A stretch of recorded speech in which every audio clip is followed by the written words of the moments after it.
This video is for Aaron, but for anybody who tends to have that toe turned out, low back pain, walk with the shoulders rounded forward, the head. This is an exaggeration, Aaron, don't take it too personally. But this is to exaggerate. What we're trying to accomplish here is getting the outsides of the feet to line up, some internal rotation of the feet, to be able to get to full hip extension with a long spine, not full hip extension just with a hyperextended back or keeping the head out. We want a long spine, a connected core. So we're gonna go through a sequence here. Things you're gonna need, ideally some type of dowel rod or maybe a Swiffer or a broomstick, a yoga block or maybe a couch pillow, something you can squeeze between your knees. This is 2 lacrosse balls put inside of an eyeglass container. You could tape 2 tennis balls together. Some people call this a peanut. And then ideally a couch or a chair, something you can put your leg up and do a quad stretch, but this is a video you can revisit. So here we go. We're gonna dive in. First we start with the peanut down on here. We're gonna put it horizontally, so across my spine. As I'm coming down, especially if I'm in back pain, I wanna come down on my side and then roll onto the peanut this direction. I'm gonna start right up at that big lump on the back of my neck. That's my T1 or my C7, depending on who you are. And I'm gonna start there. I'm gonna tuck my chin, I'm gonna breathe into my belly, and then I'm just gonna take my right arm up over and try to turn my thumb toward the floor and maybe even try to get my pinky to touch the ground. And then I'm gonna switch sides. I'm just gonna do that 5 times. That's 2. Keeping my chin down, 4, and 5. Breathing into my belly. Good, now both my arms. I'm gonna keep my chin tucked again, tuck my tail slightly, and then come both sides. This can be pretty intense for anybody who has a lot of tension up in the shoulders. So really take your time with it. You could even just pause the video and stay here for as long as you want. You can build up to 90 seconds in one position. So I just did that 5 times. Now I'm gonna cross my arms here. I'm gonna tuck my chin down and I'm gonna imagine that I'm playing like a seesaw, like my head and neck are on one end of that peanut and my body's in the other. And this part of my body is gonna go down as it picks my whole upper half up. So from that T1 up, I'm not gonna stick my chin forward, that can hurt me. I keep my chin tucked and everything goes up and down 3 times. Or we'll go 5 just to match it. 4 and 5. And now I'm gonna roll my body up 1 inch. Now I'm on, if I was on C7, I'm on T1. If I was on T1, now I'm on T2. Tuck my chin again, really start to get a stretch through that trapezius muscle, and then I'm gonna go again 5 times. That's 1, 2. I'm breathing into my belly, my chin is tucked. I'm trying to slide my tailbone away from the back of my head just a little bit. I'm trying to elongate my spine. That's really the whole purpose of this. Good, after 5, now both my arms are gonna come up and down. Breathing into my belly, keeping my chin tucked. Again, you'll feel a lot of tenderness and sensitivity as you're working through, especially if you have trigger points in this area. And now across my arms, tuck my chin, lots of air. I'll do a little seesaw. 1, 2, 3, 4, 5. Really encouraging extension at that segment. I'm going to move up another segment. Tuck my chin. Lengthen my tailbone away from the back of my head. Fill up with air. And then 5 here. 3.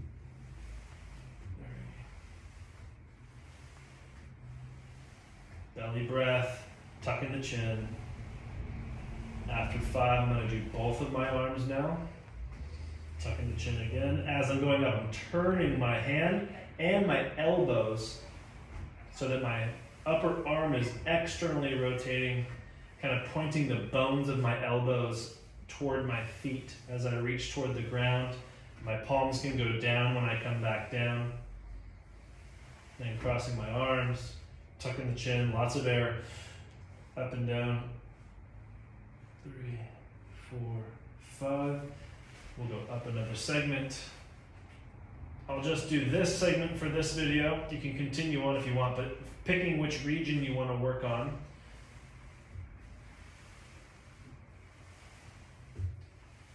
Will help mobilize every segment. And every time you get motion from one segment in the spine, it's like adding pixels to a TV screen. It's like a more clear picture of what's happening at your spine for your brain to perceive that information.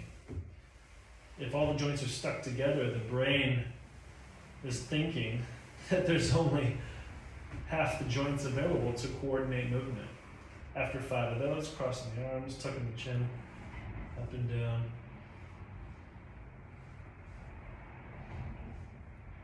5, good. So that's the peanut. I'm gonna roll off the side, just doing 4 of those segments. You could continue all the way down the entire thoracic spine, or the next time you do it, you could pick the middle range. You know, you could go from T4 to T8, or the next time you could go from T8 to T12, or you could go T1 and 3 and 6 and 8, but find what works for you. After that, we're gonna do some dead bugs to try to coordinate along spine with our hip flexors. So from here, breathing belly, chest, and then neck. My belly breath starts down low. After it fills, the next second, you have 3/3 of a breath. So you have a first third, chest is my second third, and then my chin tucks. So belly, chest, neck. At the top of the breath, I'm tucking my chin, really lengthening my spine, making sure that my tailbone stays going that direction as my head starts to slide upward. That lengthening of the spine, I keep that engaged and long. Now I'm going to bring my feet and my hands in front of me. If I'm really tight, I might want to put one of my legs on a door frame or something to support me. But if you can get up to here, at least 70 degrees is kind of what's required. You can also bend your knees a little bit if you need to. And now same thing here with my arms. My right arm only, is going to go up into that motion I just did with the peanut, and then come back up. I'm turning my arm out as I come here, and then back up. Right side, left side. The key here is I don't want any flaring of my rib cage. So if you exhale all your air, you're gonna feel your abs turn on. Keep that pressure as you inhale. That same tension that we want on the exhale and the inhale is what provides the stability for this movement. We'll do 2 more, right and left. Then we're going to isolate the legs. And for this, we don't want the lumbar spine to curve. We don't want our head or chin to lift. We're keeping that long spine. And then just my left leg will come down and then back up. And inhaling, building that pressure in my abs, and back up. Left side, back up. Right side, back up. 2 more. If you feel popping or clicking, refocus on the stability component of the abs, or find an internal or external rotation of the hip that would allow your hip flexor to stop clicking over that bone. And I think that's something that will improve over time. Good, so now we're gonna do opposite arm, opposite leg. So again, set your length, belly, chest, neck breath, right arm and left foot are now gonna go. They move at the same time, and my right foot and my left arm don't move at all. Let's do the same side 5 times. If you can, try to point your knee of your left foot toward the toes of your right foot. So your knee internally rotates slightly. If you can get to that point, that's great. That's what we want to try to work on. Then we'll switch sides. And I'm not letting my other leg move with it. I'm not letting this hand move with it. Sorry, my right hand. I'm really controlling right leg, left hand, and only those 2 pieces move. Everything else is stable. I'm belly, chest, neck breathing. Just doing 5 of these. Good. Now I'm going to do all of it. So if you can't go very far without hurting yourself, then be careful here. This may have already been enough, but if you can stabilize belly, chest, neck, and then try to go feet and hands, and just do 5 of those. My lumbar spine is not moving. I'm not tilting my hips. It's only my legs that go down and the arms that counterbalance, but I keep a lot of tension in the abs as I do this. Belly, chest, neck breathing, and back up. Good. Great, so now we're gonna go to the couch or the chair, whatever we're using here. I'm gonna put my leg on, and I like it because it's padded here. This leg in the front could be up on a step. I could be doing this down low on the ground, which brings even more stretch to my hip flexor.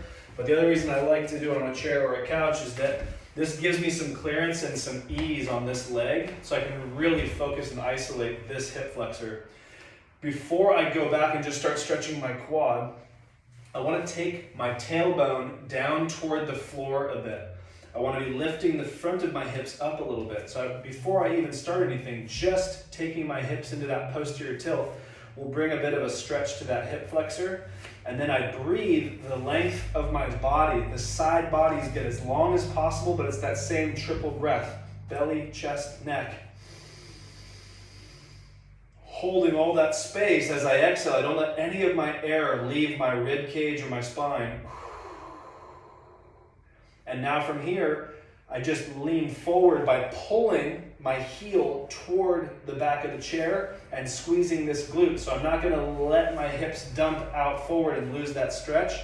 I want to tuck under, pull myself forward and back 5 times. If I want more stretch, I can trace the arms up like we do in foundation training, reaching high, and then still driving the hips forward and up 5 times.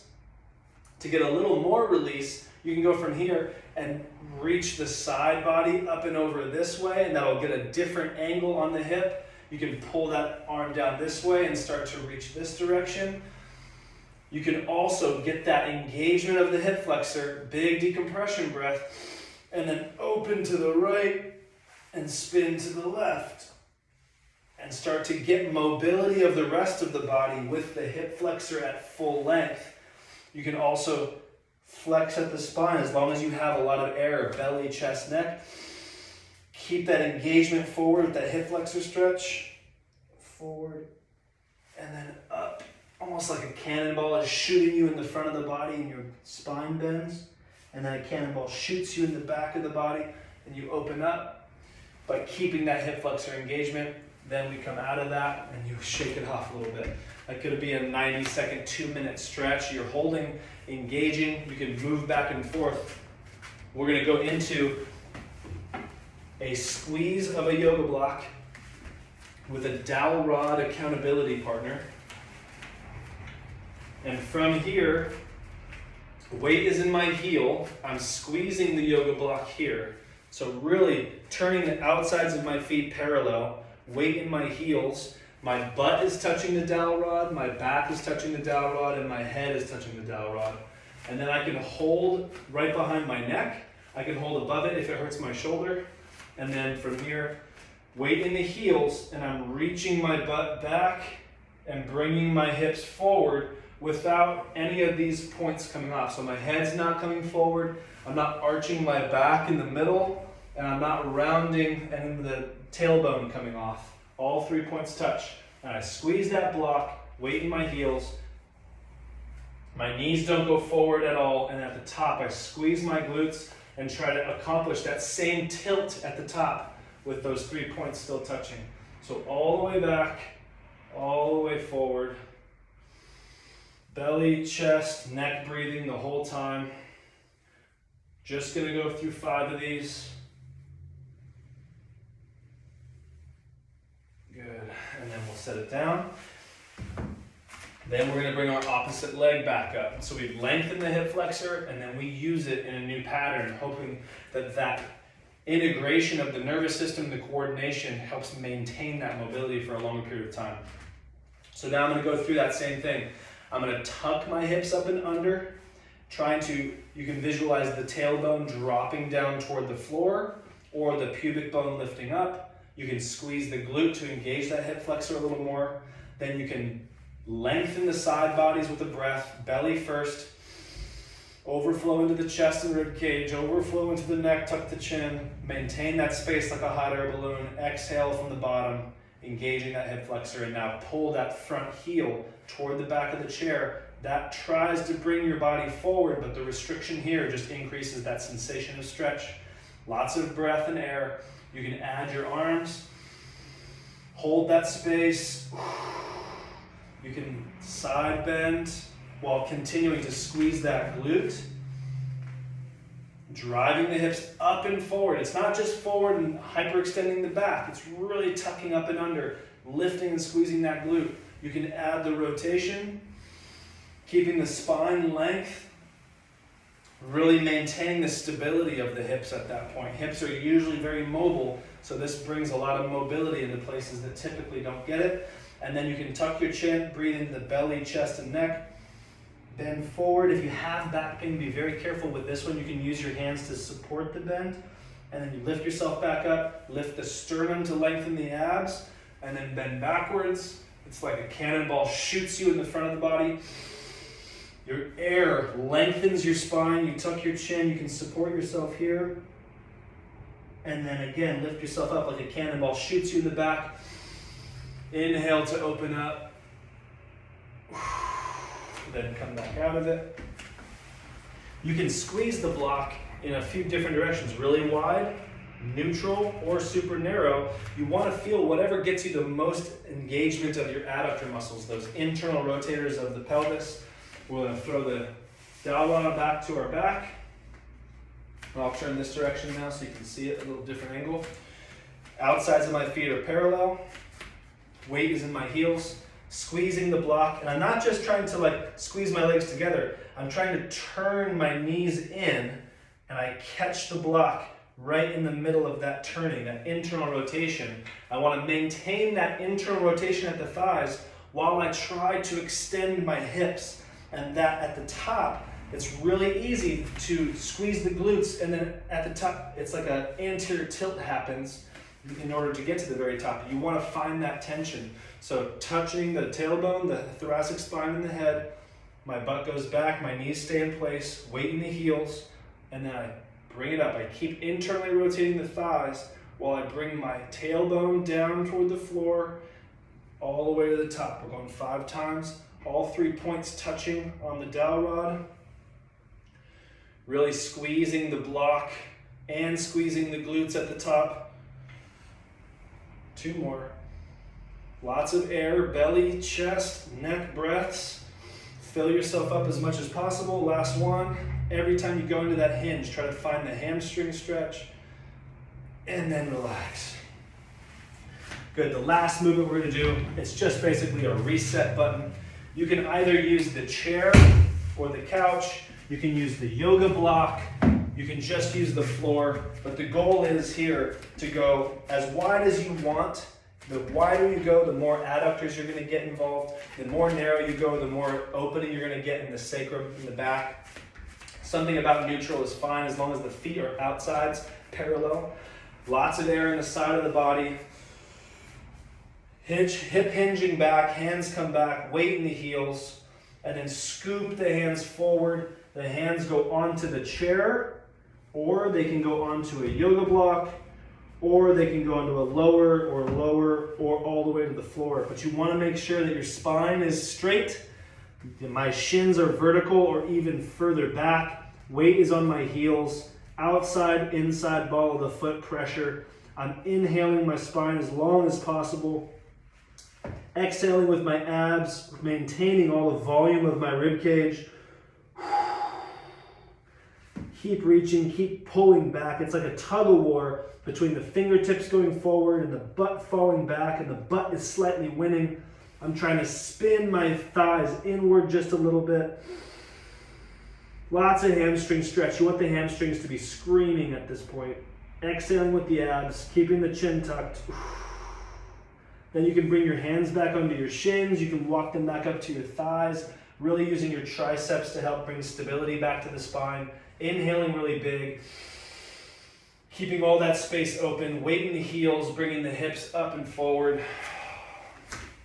And that, Aaron, is your reset. I hope you enjoy it. Reach out if you have any questions. I'll see you soon.